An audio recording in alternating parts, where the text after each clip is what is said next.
boqorka beesha Cabudwaaq ee ismaamulka Gaarisa boqor Deeqow Macalin Sambul ayaa saakay shaaca ka qaaday afartii murashax ee u tartamaya kursiga ugu sare ee gafananimada ismaamulka Gaarisa inuu kala soo baxay Cabdiqani Fiidow Dubad inuu yahay murashaxa kursiga gafananimada ismaamulka Gaarisa doorashada nagu soo aadan ee 2027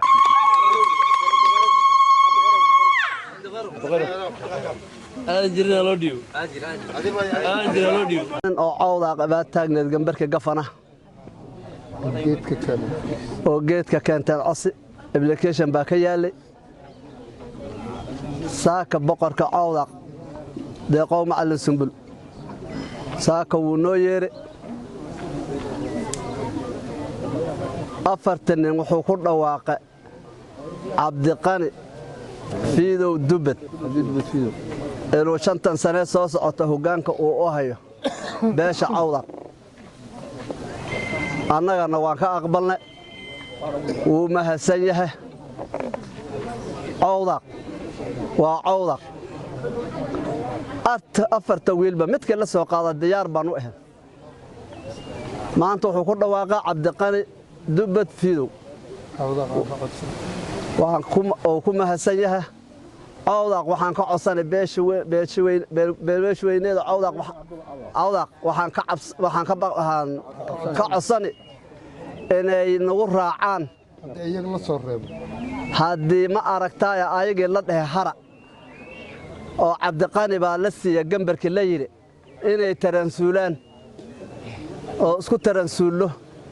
oo maanta ay noo taransuulaan annagoo beesha cawdaaq beesha qaasin ah sidaasaan rabnaa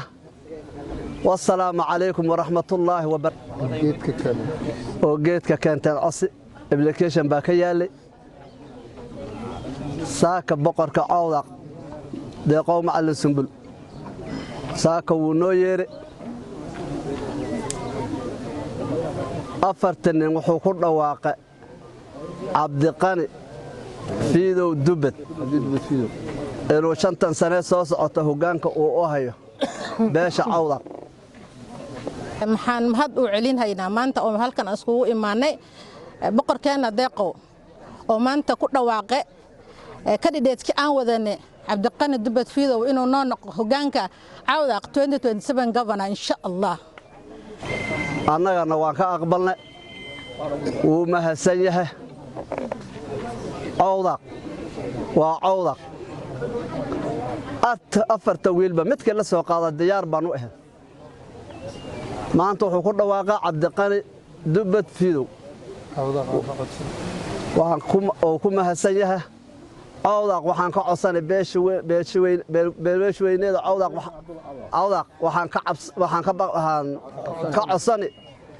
inay nagu raacaan haddii ma aragtaaya ayagii la dhehe hara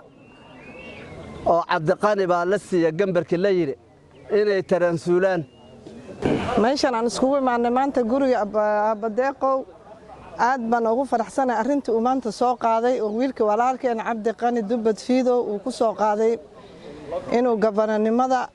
qoyska cawdaaq cidii aan ka dhalanay oo asaga na hogaaminayo marka qoyska waxaan leenahay ogaadeenka kale iyaguna nagu soo raacaan walaalehen cawdaaqna nagu soo raacaan intaasaan dhisi jirnay annaga haddaan nahay Qaasin Cabdikariin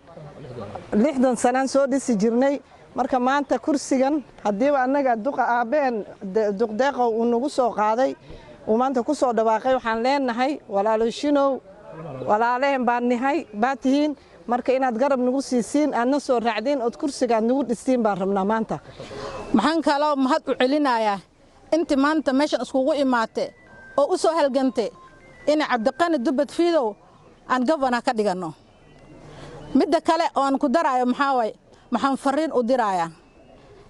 meeshan candidates afaraas kugu imaatay alxamdulillah Cabdiqani Dubad Fiidow ayaa la soo qaatay haddii la soo qaatay